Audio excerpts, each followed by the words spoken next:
அனைவருக்கும் வணக்கம். இன்னைக்கு நாம ஒரு மிக முக்கியமான விஷயத்தை பத்தி அலச போறோம்.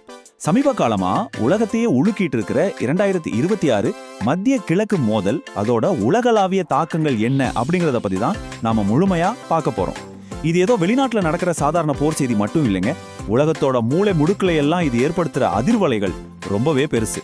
அதை பத்தி தான் ரொம்ப துல்லியமா தரவுகளோட தெரிஞ்சுக்க போறோம். வாங்க உள்ள போகலாம். இப்போ ஒரு நிமிஷம் அந்த கேள்வியை நீங்க யோசிச்சு பாருங்களேன். ஆயிரக்கணக்கான மைல்களுக்கு அப்பால் எங்கேயோ நடக்கிற ஒரு போர் நீங்க வாங்குற வீட்டு மளிகை பொருட்களோட விலையை எப்படி மாத்துது? பட்டாம்பூச்சி விளைவு, அதாவது பட்டர்ஃப்ளை எஃபெக்ட் அப்படின்னு ஒன்று சொல்லுவாங்க, கேள்விப்பட்டிருப்பீங்க. உலகத்தோட ஒரு மூலையில ஒரு பட்டாம்பூச்சி சிறகடிச்சா அது இன்னொரு மூலையில பெரிய புயலையே உருவாக்குமா. அதே மாதிரிதான் புவியியல் ரீதியா எங்கேயோ நடக்கிற இந்த மோதல் நம்ம ஊர்ல காய்கறி விலையில இருந்து மின்கட்டணம் வரைக்கும் எப்படி ஒரு தாக்கத்தை ஏற்படுத்துதுன்னு நீங்க புரிஞ்சுக்கணுங்கிறது தான் இந்த தொகுப்போட முக்கிய நோக்கமே. ஸோ இன்னைக்கு நம்ம அலசல்ல நாம எந்தெந்த விஷயங்களை கடந்து போக போறோம்னு பார்த்தீங்கன்னா, முதல்ல இந்த 2026 மத்திய கிழக்கு போர் பற்றிய பின்புலம், அப்புறம் உலகளாவிய பொருளாதார அதிர்வலைகள், தொழில்நுட்பம் மற்றும் மனித இழப்புகள், அடுத்து நம்ம இந்தியாவில் இதனால ஏற்படக்கூடிய நேரடி தாக்கங்கள், இறுதியா ஒரு சாமானிய மனுஷன் மேல இது எவ்வளோ பெரிய சுமையை வைக்குது, இதையெல்லாம் பத்தி தான் படிப்படியா பார்க்க போறோம். சரி, எந்த ஒரு விஷயத்தையும் அதோட ஆணிவேர்ல இருந்து ஆரம்பிக்கிறது தானே சரி. முதல்ல இந்த 2026 போர் எப்படி உருவானதுன்னு பார்த்துருவோம். இந்த காலக்கோடு, அதாவது டைம் லைனை பார்த்தீங்கன்னா உங்களுக்கு ஒரு தெளிவான ஐடியா கிடைக்கும். கடந்த பிப்ரவரி 2026 அமெரிக்கா மற்றும் இஸ்ரேல் கூட்டணிக்கும் ஈரான் மற்றும் அதோட பிராந்திய நட்பு நாடுகளுக்கும் இடையில இந்த மோதல் வெடிச்சது. 2026 நடுப்பகுதியில் ஒரு தற்காலிக போர் நிறுத்தம் வந்தாலும் அதோட பாதிப்புகள் இன்னைக்கு வரைக்கும் தொடர்ந்துட்டு தான் இருக்கு. இதுல நம்ம கவனிக்க வேண்டிய இன்னொரு முக்கியமான விஷயம் என்னன்னா, இது தனிச்சு நடக்கிற ஒரு போர் இல்ல. உலக அரங்கத்துல ஏற்கனவே உக்ரைன் ரஷ்யா போர், சூடான் உள்நாட்டு போர்னு பல மோதல்கள் நடந்துட்டு இருக்கிற அதே நேரத்துல தான் இதுவும் நடக்குது. அடுத்து இந்த போர் எப்படி ஒட்டுமொத்த உலக பொருளாதாரத்தையும் ஆட்டம் காண வச்சிருக்குன்னு பார்க்கலாம். இந்த பொருளாதார அதிர்வலைகளுக்கு மிக முக்கியமான காரணமா அமைகிற ஒரு இடம் எது தெரியுமா? ஹார்மோஸ் நீரிணை. இது சும்மா ஒரு கடல் வழி இல்லைங்க. உலகத்தோட கச்சா எண்ணெய் போக்குவரத்துக்கு இதுதான் மெயின் கேட் மாதிரி. துரதிருஷ்டவசமா இந்த மோதலால இந்த குறுகிய கடல் வழி பாதை இப்போ முற்றிலுமா முடங்கி போயிருக்கு.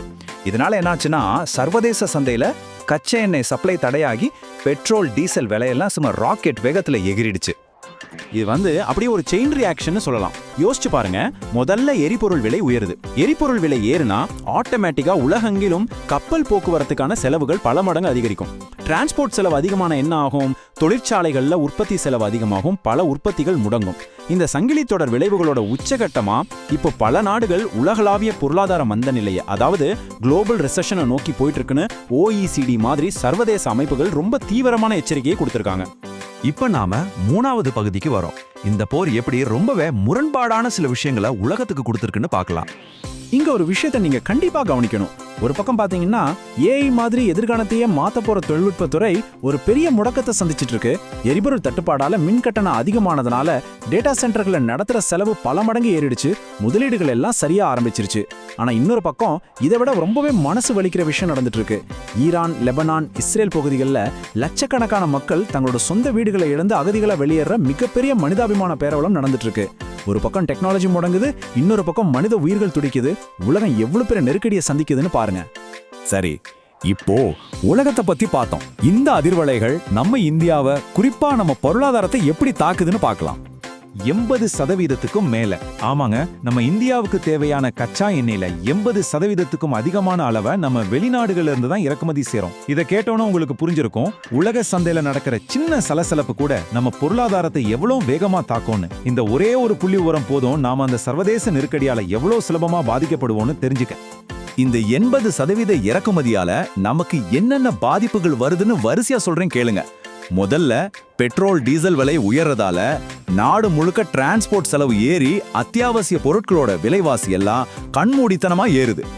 ரெண்டாவது, சவுதி, UAE, கத்தார் மாதிரி வளைகுடா நாடுகள்ல வேலை செய்யற நம்ம ஊருக்காரங்க லட்சக்கணக்கான பேர் இருக்காங்க இல்லையா, அவங்களோட பாதுகாப்புக்கும் வேலை வாய்ப்புக்கும் இப்போ பெரிய அச்சுறுத்தல் வந்திருக்கு.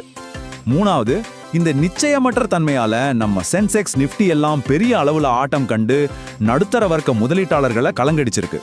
இது மட்டுமா, விவசாயத்துக்கு தேவையான உரம், ரசாயன இறக்குமதி கூட பெரிய அளவுல பாதிக்கப்பட்டிருக்குங்க. இப்போ நாம கடைசி பகுதிக்கு வந்துட்டோம். இதுதாங்க ரொம்ப முக்கியம். இந்த ஒட்டுமொத்த விஷயமும் ஒரு சாதாரண மனுஷனை எப்படி பாதிக்குதுன்னு பார்க்கலாம். கடல் வழியில கப்பல் போக்குவரத்து முடங்கினதுனால நம்ம விவசாயத்துக்கு ரொம்ப அவசியமான சல்ஃபர், ஹீலியம் அப்புறம் ரசாயன உரங்களோட இறக்குமதி பெரிய அளவுல தடைப்பட்டிருக்கு.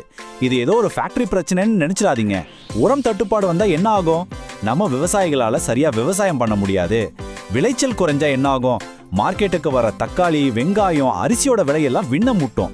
எங்கேயோ ஒரு கடல்ல கப்பல் நிக்கிறது நம்ம தட்டுல விழுகிற சாப்பாட்டோட விலையை எப்படி முடிவு பண்ணுதுன்னு இப்போ உங்களுக்கு தெளிவா புரிஞ்சிருக்கும். இறுதியா இந்த ஒட்டுமொத்த அலசலோட சாராம்சத்தை நான் இப்படி சொல்ல விரும்புறேன். இந்த உலகமயமாக்கல் காலத்துல எந்த ஒரு போரும் ஒரு குறிப்பிட்ட எல்லைக்குள்ள மட்டும் முடிஞ்சிறது கிடையாது. உலகின் ஒரு மூலையில வெடிக்கிற போர் மறுமுனையில இருக்கிற சாமானியனோட சமையலறையை கண்டிப்பா தாக்கும். இதுதாங்க மறுக்க முடியாத உண்மை. ஆயிரக்கணக்கான மைல்களுக்கு அப்பால் நடக்கிற ஒரு போர் நம்மளோட அன்றாட உணவோட விலையை தீர்மானிக்குதுன்னா இந்த உலகத்துல நாம எவ்வளவு பின்னி பணிஞ்சிருக்கோம்னு நீங்களே சிந்திச்சு பாருங்க. இந்த அலசல் உங்களுக்கு ரொம்பவே பயனுள்ளதா இருந்திருக்கும்னு நம்புறேன். இது போல இன்னும் பல முக்கியமான தகவல்களை தெரிஞ்சுக்க நம்ம சேனலை சப்ஸ்கிரைப் பண்ணி தொடர்ந்து இணைஞ்சிருங்க. நன்றி, வணக்கம்.